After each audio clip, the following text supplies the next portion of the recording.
Alors Slimane, plus la situation s'aggrave dans les territoires palestiniens, et bien plus les entraves au travail des journalistes vraisemblablement se durcissent. Oui.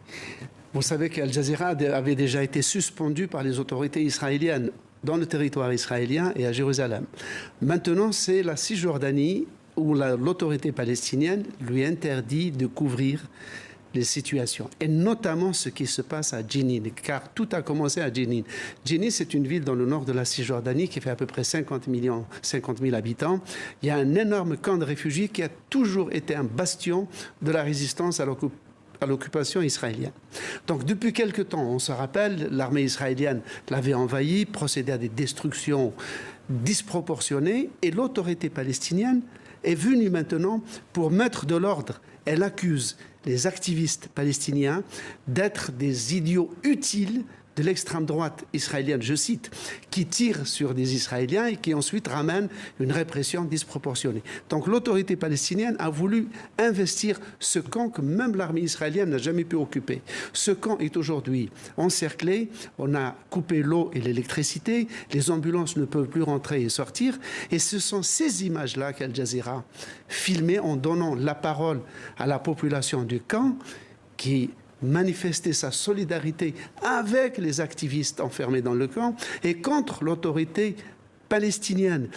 Du coup, l'autorité palestinienne était en telle impopularité qu'elle a même demandé aux États-Unis une assistance militaire. Elle a demandé à Joe Biden, mais aussi aux conseillers de Donald Trump, car il y va de la crédibilité de ce qui reste encore d'autorité palestinienne. Mais les Israéliens ont refusé de donner des armes à l'autorité palestinienne, malgré les demandes qui leur avaient été adressées en ce sens par Washington. Et on imagine que tout cela ne va pas améliorer l'image de l'autorité palestinienne qui est déjà très dégradée.